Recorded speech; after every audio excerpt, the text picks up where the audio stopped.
TV umpire to director, we have a player review. Can we rock and roll, please?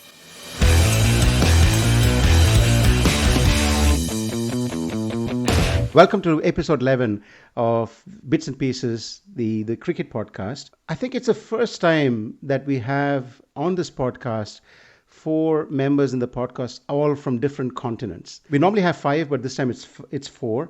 We start with Karthik, cartographer in the US. Hi guys, I'm barely managing to stay awake. I have to say this, it's close to midnight for Karthik. We also say hello to Murali Satagopan, who's in Europe. Hi, I'm barely trying to keep my eyes open, but it's 6:30 in the morning for me, so it's the reverse where I'm trying to get coffee and feeding myself to ensure that I stay up through the podcast.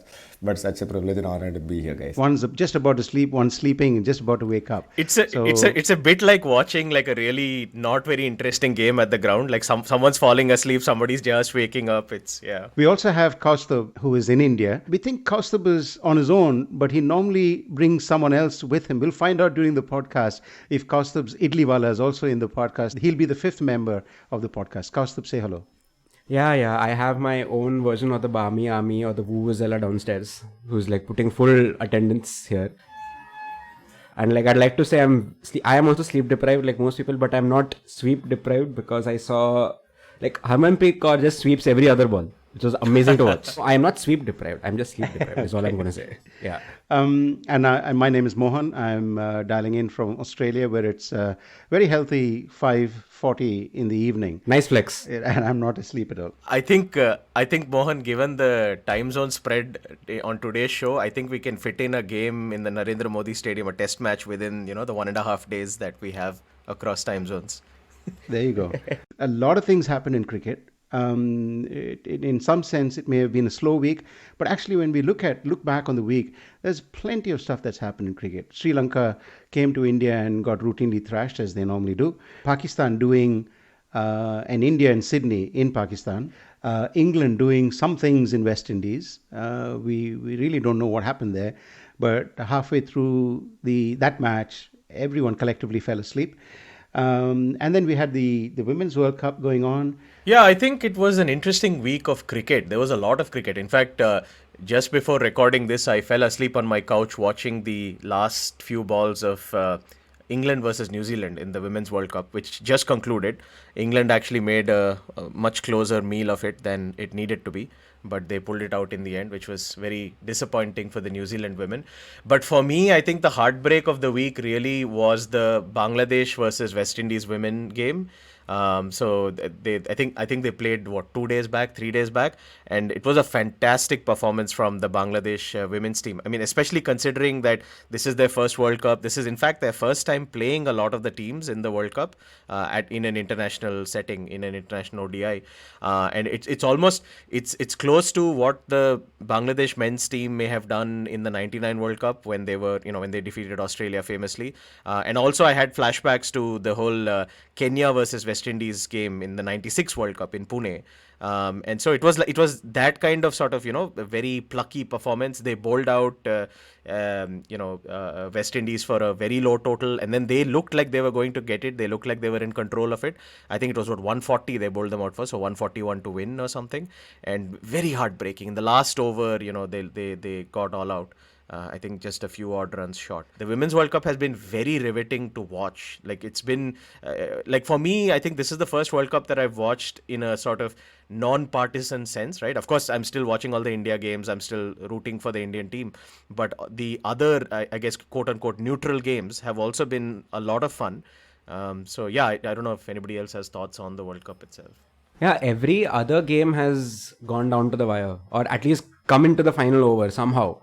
Right, and it's incredibly entertaining to watch. The Indian game wasn't like that, sadly. The India-Australia game that like I ended up watching properly. It was a good game, and you can't really fault either side. Like both sides did really well. Only thing is, like Australia, when they show up at a World Cup, it's like Germany at the Football World Cup, man. Somehow nationalism, something or the other kicks in. They just tear teams apart. Yeah, it's like they're just made for it, right? It's not even, I don't even think it's specific to like cricket, like whether men's cricket, women's cricket, every sport, it's like even the Olympics, they show up at the Olympics just ready to be in the top 3, right? But yeah, no, I agree with you, Kaus. In fact, even the Australia-India game, which I guess ended yesterday around this time, like 24 hours back, the scorecard made it look a lot closer than it actually was. Like, I don't think it was ever in doubt that Australia were going to, get home with this, but ultimately they took it down to like, very close, like the last over and stuff. And, who knows?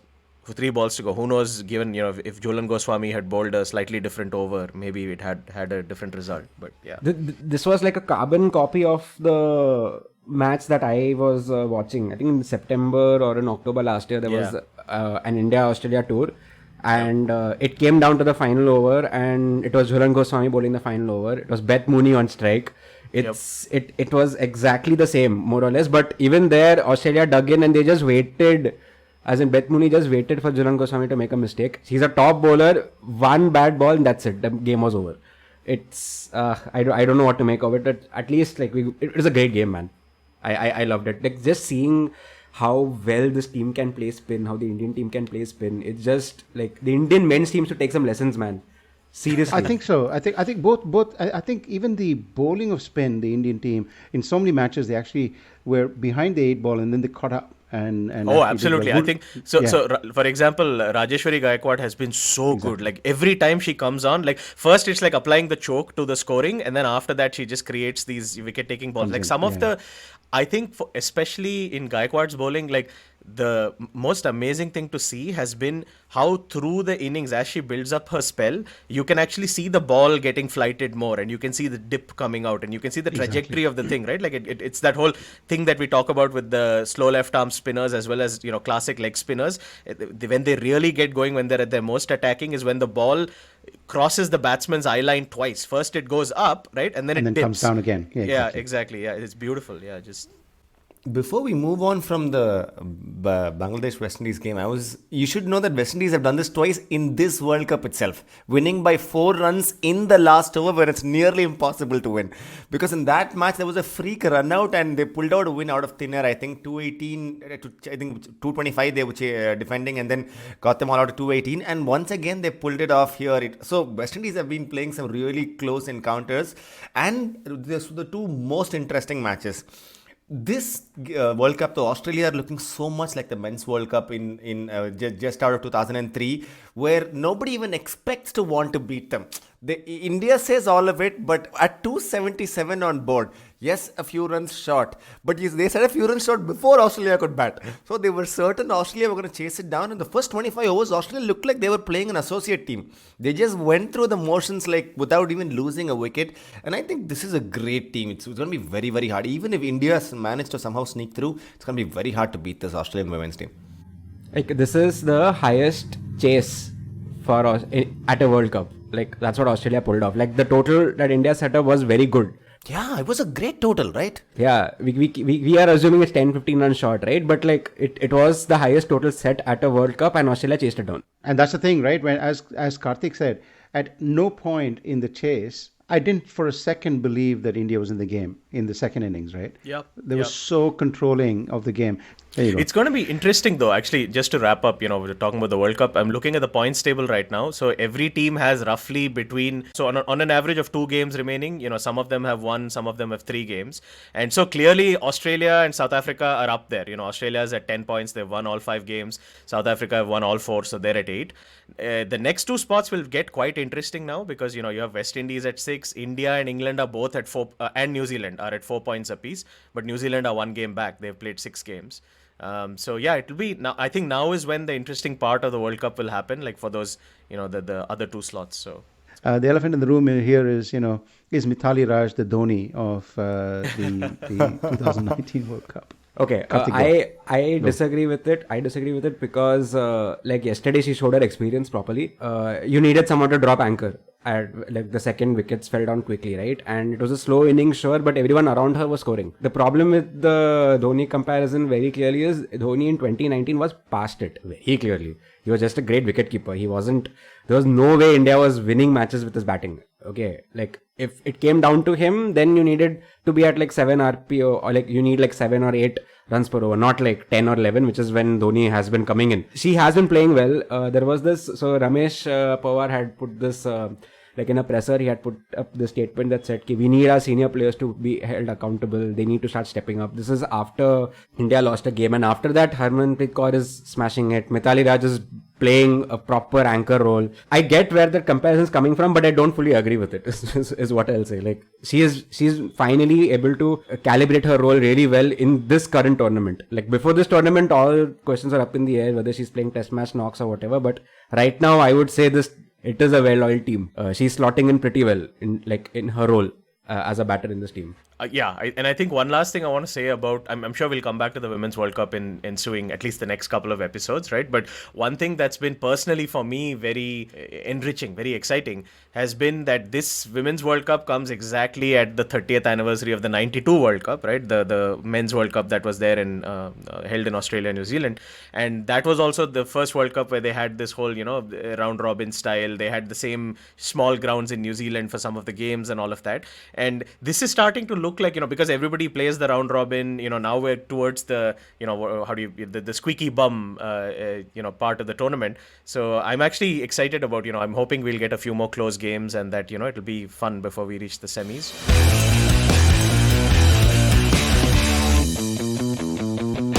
We have to inevitably talk about the Bangalore test. Sri Lanka visited, they got thrashed again, and then they're back.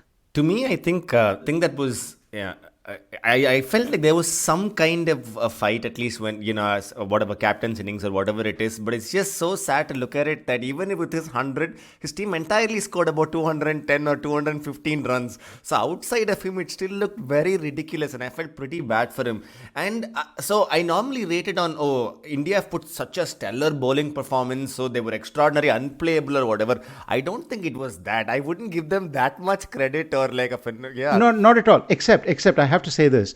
I think Bumrah bowled exceedingly well in the first innings. His control, positioning of the ball and the way he actually approached the bowling in the first innings. There was such a masterly performance over there. The approach was really. I watched quite closely what he was doing. Bumrah bowled exceedingly well. The others just rocked up and did stuff, right? Yeah, Sri Lanka didn't really compete much at any point of time in the series. As Nitin said last time, I think after the national anthem, we just said, okay, we're just going to go about, lose and then go back home. But I felt pretty bad watching that. But Bumrah was a class apart. And to come to these pitches and bowl the way he did and to constantly threaten the bat, constantly. And it's not like it's seaming or swinging, etc. And he's able to generate that kind of fear in the batsman that, Bumrah is coming to bowl. And you normally think it's for Aksar, right? Is the ball going to go underground? It's going to go turn 90 degrees. You don't know what these pitches are going to. That's what they keep saying. But for Bumrah to create that kind of fear in Indian pitches is outstanding. Let's not forget, this was barring Pujara and Rahane. We don't know what their future is in the Indian team. This is more or less a full-strength India team. It was probably the best team that India could put on the park, and no one took some time off to nurse injuries or to say, it's just too boring. I'm just going to sit at home and play PUBG or whatever. You're giving too much credit to Pujara and Rahane. This was a full strength team. I was going to say it's full strength because they are there. Team. This is the full strength team. The other team is half strength. Yeah, it's point taken. Like that way. You have ticked a lot of boxes or whatever, but this is a very forgettable series altogether. The gulf between Sri Lanka and India is so vast at this point that it is not fun to watch. Of course you want to see India win, I'm sure, but you want a contest at some level. Watching I had always rated Dimut Karnaratne as he will have at least one innings in this series, and he did. So there are only two test openers from overseas with 100 in the final innings. There are only two overseas openers with hundreds in India. Okay, one is Mark Taylor from 1999, whenever that tour had happened, and now it's Dimut Karnaratne. Okay, the only problem is Mark Taylor led his team to victory. This was the Australia test. Test against so I Bangalore. get it. So it's not in Bangalore, where Kasparovich got 5 for 38 or something like that, and did an amazing turn for Australia in that series. Yeah, so it's not easy to bat here, in the fourth innings, very clearly, right? And to to be able to pull this off at some level, like the man has class. Beyond that, yeah, like it just like maybe one nice talking point would be when Suranga Lakmal got out. So he was playing his last test, and like Bumrah bowled a peach, okay, and he got him out. And then immediately the rest of the Indian team just went to him to like congratulate him for like his time in whites, and like it was like one nice heartwarming moment from the whole thing. Like you don't like you would assume like maybe like someone shaking their hands as he's on his way out because like yeah, he's still the opposition. But like apart from that one moment where the whole team just stepped up and like let's honor this man playing his last test, this is very we need to make sure Sri Lanka steps up at some level. They play really well abroad at right now. Like I saw the South Africa Sri Lanka series when they were touring there, and one was the Kusal Perera random thing that happened a couple of years ago, which was insane. Okay, but even the Test series that happened, I think 2 years ago, they were very competitive. They weren't like even the West Indies series, both tests they ended up as a draw, sure, but. I would say like this team is getting somewhere. It's not like it's completely like the depth is too wide between, or sorry, the difference is too wide between India and Sri Lanka, but India is now miles ahead, man. Like it's not fun to watch. It's not entertaining to watch, I would say. But the stats disagree, Kaus. I think Sri Lanka last beat India in 2015. That too back home in Gal, I think, when Dangana Hera took like 7 wickets. So it's history doesn't remember when Sri Lanka beat India. And for the way like Amdapati Fernando talks, I think they know what they're coming in for. And it's, well, at least cricket has to keep moving on. So we need to have India-Sri Lanka series. I never know when they're going to actually come and bring their goods to the table, at least for India. The couple of things that happened in that match that we must talk about. One is I think the crowd was pretty bored, and one of the things that did happen was they were shouting for Karunaratne. They were cheering Karunaratne right through when he was batting, and that not many players get that happening for them in India. We also had the Bangalore crowd chanting RCB, RCB right through the game. I have no idea what they were thinking and what they were drinking. And the third thing that we must talk about is the uncle episode. I think we should listen to what Tony has to say, and then we have a lot to expand on it. Sports fans are masochists. Unlike concert goers who know what to expect and often get an added surprise at live shows, 50% of sports fans are disappointed on any given day. You make a trip to the stadium hoping to watch your heroes achieve insane feats, only to witness your team getting crushed. Or your team is so dominant that it feels all too easy. We want our favorite player to make a big score, but we also want a real contest. We want edge of the seat action, and we want our team to win, but it should also be a close match. This rarely happens.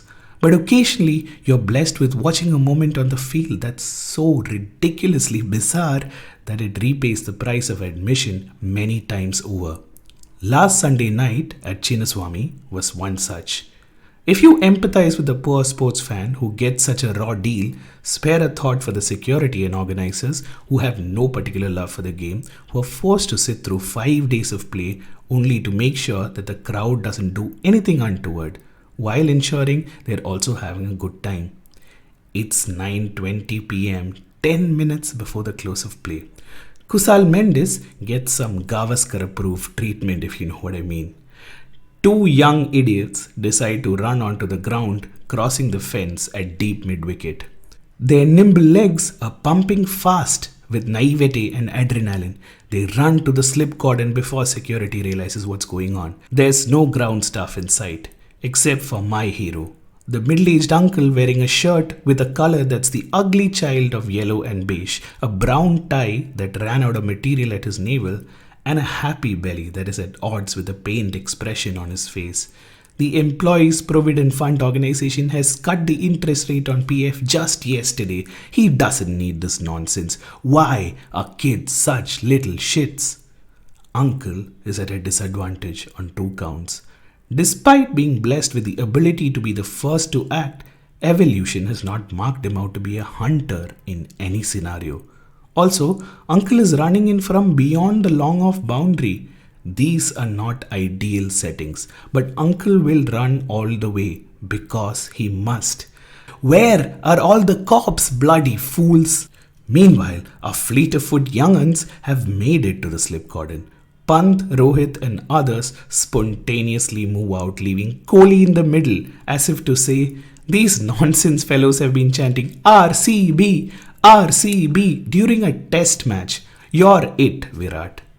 Young idiots are unsure of the next move. They make a limp attempt to hug Kohli. Kohli backs off with arms outstretched and they quickly arrive at a mutual settlement. A selfie. Multiple selfies. Leisurely selfies where young idiots are looking smug while Kohli somehow puts on a brave excuse of an awkward smile. Where is all the security, bloody fools? Meanwhile, there's now a third friend who's running in and reaches Jadeja at mid-wicket. He calculates and realizes this is his best bet. Jadeja has other plans. He waves no and points to Kohli. If he's a good enough scapegoat for the BCCI, he's a good enough scapegoat for me. Idiot number 3 runs to first slip. But by now, Uncle has caught up with the action. The police have also started running in from behind the wicket. Uncle holds one youngster gingerly and is unsure of what to do next. The youngster is also happy for the exact same reason. As the cops close in, the young idiot coolly breaks Uncle's soft hold and makes a run for it. Uncle gives chase and cuts him off. The youngster then changes direction and easily evades Uncle. But now the police have come in from all sides and finally have the young idiots in a vice-like grip.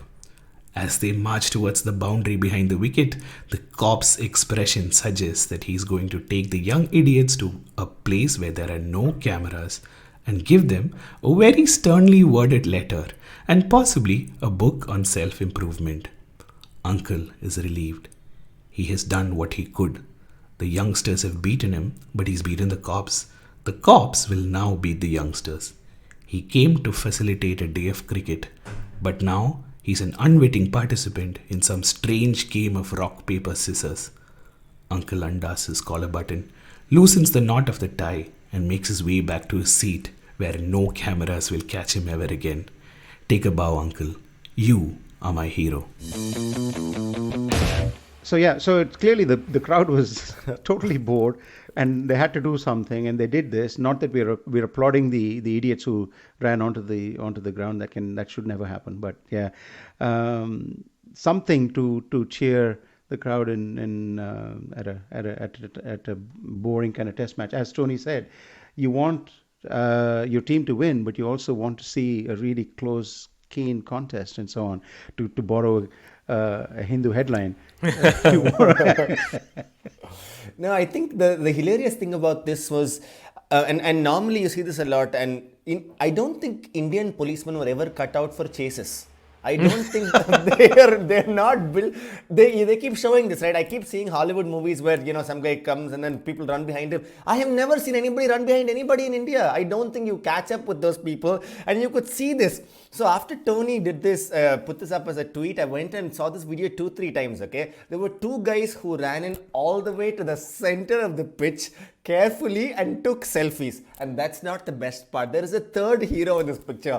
While they were taking selfies and they reached, one guy comes running in and does a full circle, evading 6 or 7 cops for a good 1.5 minutes before they corner him. He's delighted that these cops can't catch him. I don't even think he had an agenda. He doesn't want a selfie. I don't even think he knows cricket. He just says, okay, you guys can't catch me. And that totally... I think he just wanted to recreate the famous Cadbury Dairy Milk ad. This is what we get. We are in such shit times that this is what we get in 2022. That this is the recreation of the ad that we get. But actually, the other thing that was really funny that you just said now, Murli, was the whole, Indian policemen are not made for chases. And I had this image in my head of, the Spider-Man pointing at Spider-Man meme. So Manoj Prabhakar and 90s Indian team pointing at, Indian policemen, not made for chases. Absolutely not made for chases. Kohli was trying to say, be nice to them, but please get them out. You should see at one point, they were coming to get him and he goes, please be nice to them, but please get them out. I'm really scared. So it was nice to watch. It was so much fun. One of the things that I must say is that Indian police actually watched the game. Whereas if you look at security guards anywhere else, they're actually facing the crowd. The So they crowd, know yeah. when there's any disturbance or anyone just about to jump fences or do something silly, they act way before other people are able to. Go back to all sorts of incidents, including Andrew Simons sort of shouldering a player who's coming towards him and all that sort of stuff, and basically crashing him. Tackling him and crashing him to the ground and all that sort there of was stuff. Jarvo, that guy from the England Yeah, series. in England, yeah. That puts so much into perspective. I was actually looking at that video again. These two guys were idiots who wanted to disturb the game and wanted to take selfies with Kohli. Jarvo wanted to play. He wanted to be part of the 11, the India 11. Because he's not trying to run away. He's walked in casually. The security guard comes up. He points the BCCI logo on his chest very, very sincerely. I think he Boss, was I'm point. part of the team. He's like, do you see the Baijus on this? Like, I'm part Yeah. of this team. It's like, He was very smart. I honestly say we still owe the English Cricket Board a return test, right? We still have one more test. Just send Jarvo to that. Just send a 11 full of Jarvos to that return test. But Indians have historically been terrible at invading, so we know this. And Oh no. I think we just got our podcast banned in India. My this I did not know you could do this in India. From my images of stadiums or whatever, I would assume it's like incredible fencing, maybe electric fences. There's a moat between the thing. Moat, yeah, what I'm happened like, to- how yeah. could someone just jump through? Does Bangalore have none of this? Well, in Bangalore, moat doesn't make sense because water problems since time immemorial. But anyway, yeah. That's a moot point. So.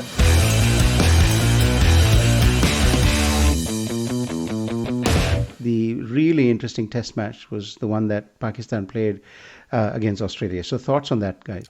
Before anybody jumps in, I want to say that I am taking full credit for Monster Babar because I made a full shayari for him last week, and immediately after that he went out and scored almost a double hundred. So I take full credit for Monster Babar. Yeah. The guys from the Great Cricketer podcast had Ian Higgins from there had put up this tweet like this match is a great advertisement for other sports. like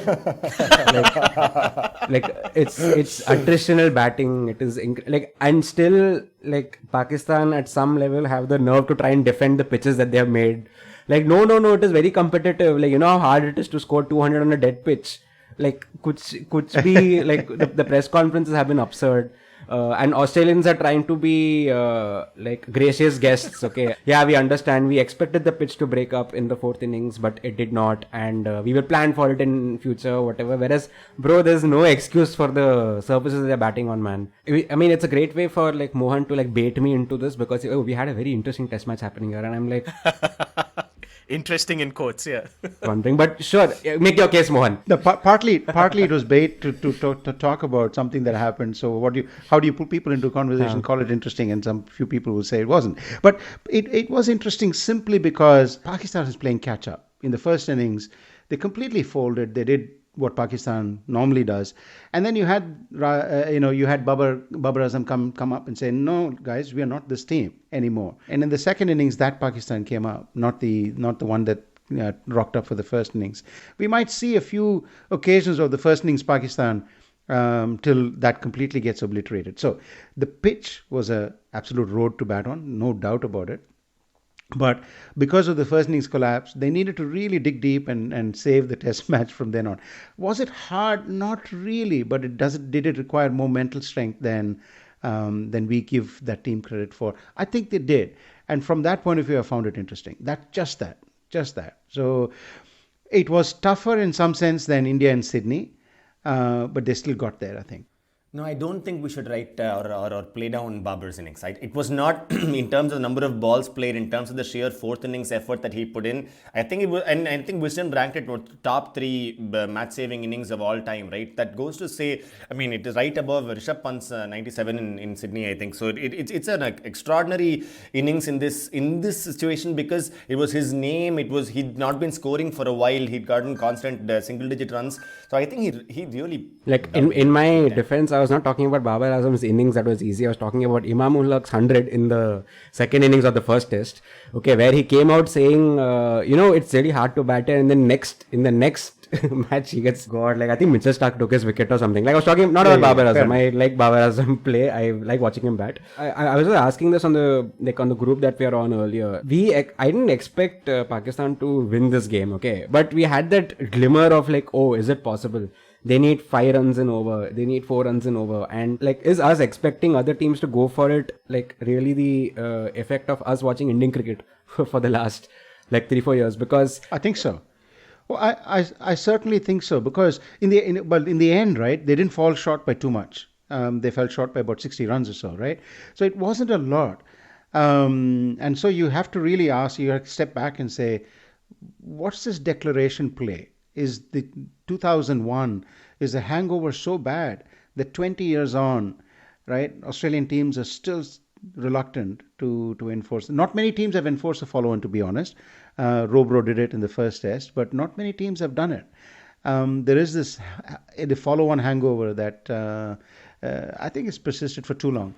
I think that's a good point, Mohan, but I think also, to be fair to this Australian team, this is the first time that they are in Pakistan in like 20 plus years, right? And I think part of that also factors in. Like, I don't think the same calculus would have applied had they, had this been in India, for example, right? Which is a more known enemy in some sense, or a known adversary, right? Whereas playing Pakistan and then playing Pakistan in Pakistan, right? I think they just didn't want to. And plus also, Pat Cummins is a new captain and all that kind of stuff, right? I think they did go much more on the conservative side of things, right? But Karthik, playing Pakistan in Pakistan, even Pakistan is sort of tentative about it. They haven't played in Pakistan for such a long time. Yeah, that's actually, since you mentioned that, there was a wisecrack on Twitter, I think this past week, where somebody was quoting Ramiz Raja in a press conference saying that, sab kuch tayar hai, everything is ready, the crowds are ready, the red carpet is ready, blah blah blah. They're like, everything is ready except the pitches. Pitch tayar nahi hai. It's like, the pitches are.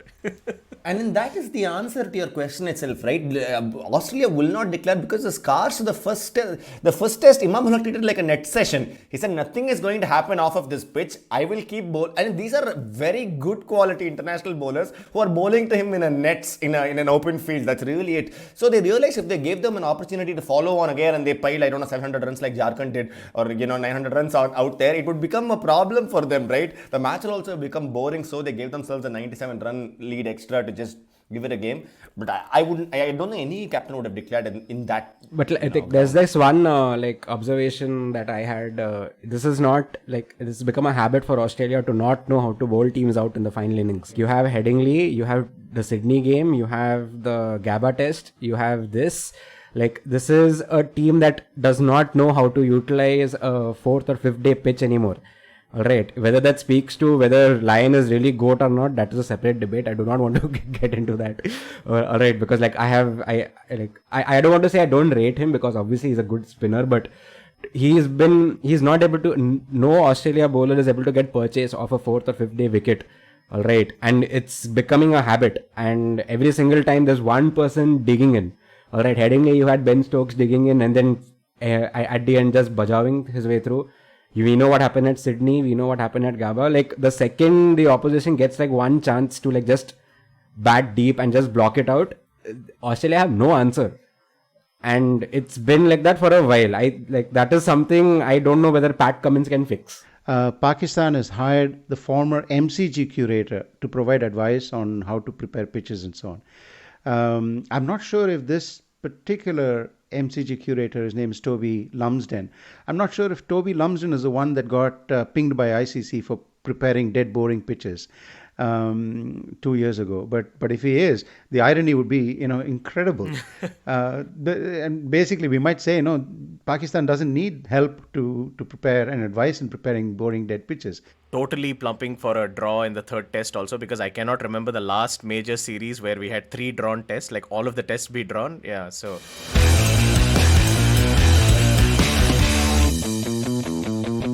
While we talk of roads, we should also carefully segue to the other road in West Indies as well, because I think West Indian roads are slightly better than Pakistan roads, and we're not talking about roads here, right? And I'm unable to stay up and watch that match. I thought it was a good competition, but please, let's talk about the roads in West Indies. The team there is the team that England went with is the one that stuns me first up. Yeah. Burks is the lead bowler. That's stunning. So both Broad and Anderson have been left out. Their batting has a weird shape to it. It's sort of hanging together. I don't know. They just First of all, I think this is the equivalent of India picking Umesh Yadav to tour West Indies after dropping Bumrah and Shami. I think this is the kind of approach England have taken to want to, and a lot of the English fans were so heartbroken. But when I dug into this specific match, it's stunning to see what England have done to their bowlers in general. Let me explain. Jack Leach bowled 70 overs for 118 runs at 1.2 runs per over for 3 wickets. And I feel really bad for Jack Leach because the next closest was Stokes, who bowled 29, which means they just said, Jack Leach, nobody's going to do anything, keep bowling. And the poor guy kept bowling dots after dots, and nobody has bowled 70 overs since 1992 for England, I think. In 30 years, nobody has bothered to abuse an Englishman like that. So I feel terrible for Jack Leach and for what West Indies put England through, and if not, vice versa as well. I think someone in our group, and I can't remember who it was, but it was just amazing to see that somehow, maybe 3 or 4 years ago, Root was just struggling to get into the group that is commonly known as the Fab Four, and now he's the Fab One, because the other members of that Fab Four have been struggling over the last 2 years or so. Definitely Kohli's been struggling for runs. He's not been scoring that many. Kane Williamson, through a mixture of injury and abstention and so on, has not been doing that much. So yeah. No, I was going to say that I think one thing, and I think Mohan, you and I will agree on this because we've talked about this in the past. One thing that I'm hoping a lot of these draws, and a lot of these boring, dead test matches will lead to is also a little bit of reflection on the pitches, right? And the fact that the pitches play a role in sort of maintaining character throughout the 5 days. They don't significantly change on day 4, day 5. And as a corollary of that, I hope that we normalize more, the sort of the turning pitches and quote unquote dust bowls that we get in the subcontinent. Like always this double standard of, what is a sporting pitch versus what is a, home pitch versus blah, blah, blah. I think it's good. I think you need to be able to play in challenging conditions on days 4 and 5. I think pitches need to show different, character as a test match goes on. That's the whole point. It's not, you're not going out and playing 5 ODIs, right? The whole point is that the thing changes, and then that's when all the calculus of when to declare and what to do and when to bat and all of that comes into play. And so how to dominate, and how it's also questions on how to dominate and how to shut shop and play the kind of cricket that you might play in Bombay, the Patta cricket or whatever. You just basically shut shop and really bore the opposition and then dominate. That's the kind of cricket that you want to see sometimes. And I think, honestly, again, like I said, in an almost perverse way, I think this is good for the future of Test cricket, because that's what is going to make it more engaging, right? Is when you have these conditions that vary so drastically across, and then you see somebody from, let's say you see an English batsman come and boss like a 4th day or 5th day Indian dust bowl, or you see like an Indian player boss like a New Zealand swinging conditions, or like, swinging conditions in the Oval. That's what makes it fun. But Karthik, for years now, I've really struggled with the pejorative dust bowl, right? Exactly. It's a pejorative that used to downplay something that you don't understand, and I think we really need to really stop that. And it's not as if Indian journalists go out there and say, oh, another green bowl, or oh, another bounce bowl, right? Now, if you start using that 300 times, then bounce bowl becomes a pejorative like dust bowl. Or, you can say green bowl, which New Zealand, the pitch is almost indistinguishable from the rest of the ground. So it's can you call it a green bowl and make that a pejorative stick? No, we haven't done that. And so therefore, dust bowl becomes something, that everyone can use, and it just rolls off the tongue as if it's part of cricket vocabulary. It should not be. Like, just to wrap up the discussion, Srinath, another friend / former panelist on this podcast, he put up this a comment that someone had put up on Cricinfo. Over 1,000 balls have now been bowled in this innings. Perhaps an idea for a competition or a series. I have a catchy name. Let's call it the 1,000. Yeah. So it's just. Yeah.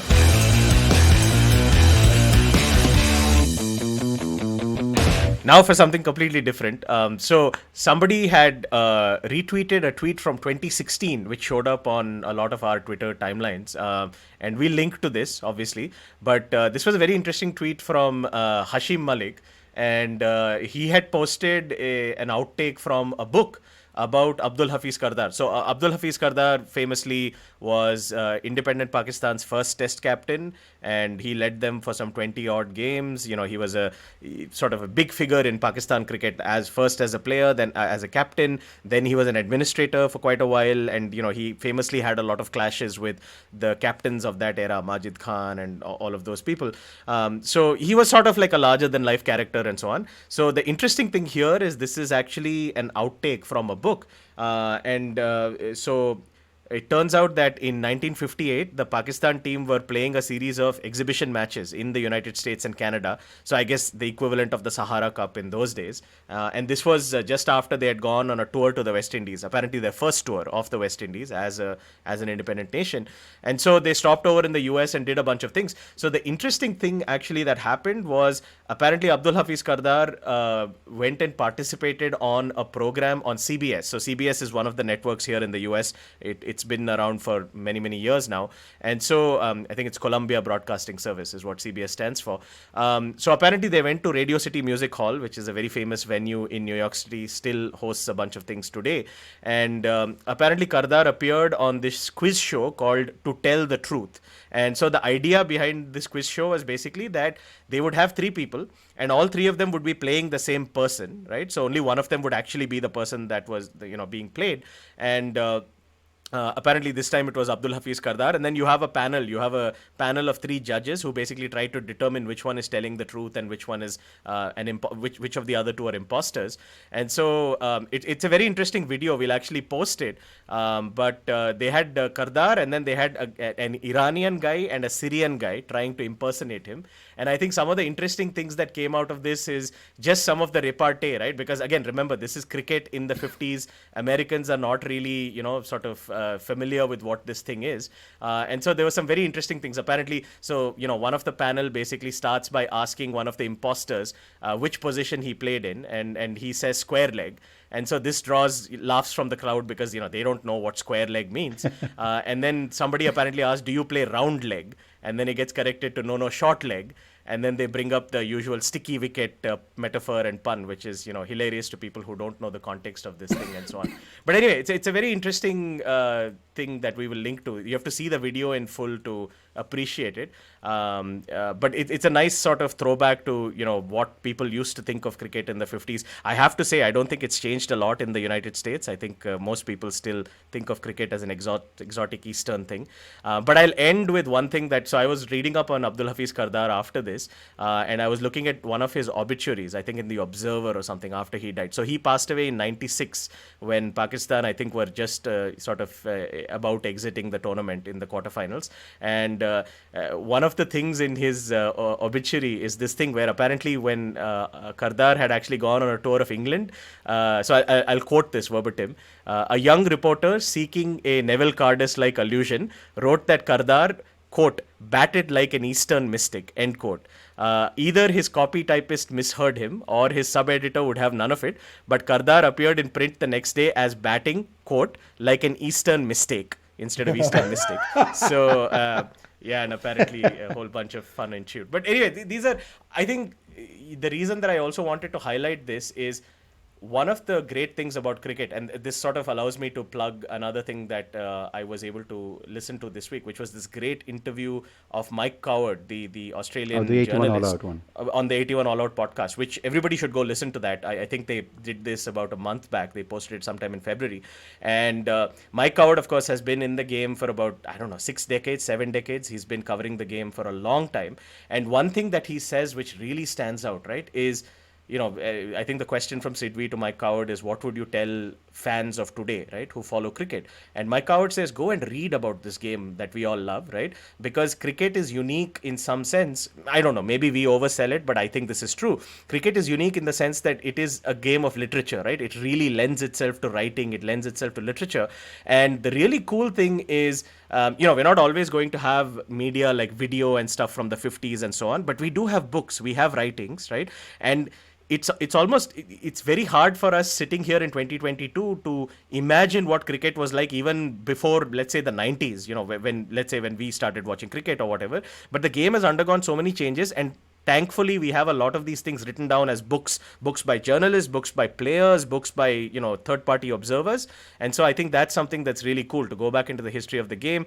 I think it's a very rich history. And so this is just yet another sort of episode, illustration, the Abdul Hafiz Kardar thing. So yeah. And the read about the game brings me to my own personal anecdote about a famous writer who I wouldn't name, but he's no more. I had some interest in writing, and at some point, and said, give me a tip about writing, and he actually said cricket, almost exactly what Mike Coward said about how cricket lends itself to nice writing. He himself was an amazing writer. And he said the best way to write about something is to read about something. And in fact, his quote was, "Good writing comes from good reading." When I was reading the excerpts that were in the tweet, right? One massive throwback, like I'm hearing names like Ali Khan and Fountain and whatnot. I'm like, one, this is a completely different era, all right, and two, people have been trying to sell this game to Americans since the 50s and it's still not working. God knows when. Yeah, it is one of the proud traditions of cricket. We will try to sell to Americans and they will not bite. Forget about 1950s, right? Technically the first international game was USA versus Canada, right? Yeah. Not even England, Australia. So yes, we've been trying to sell it to Americans for 200 plus years and they just will not bite.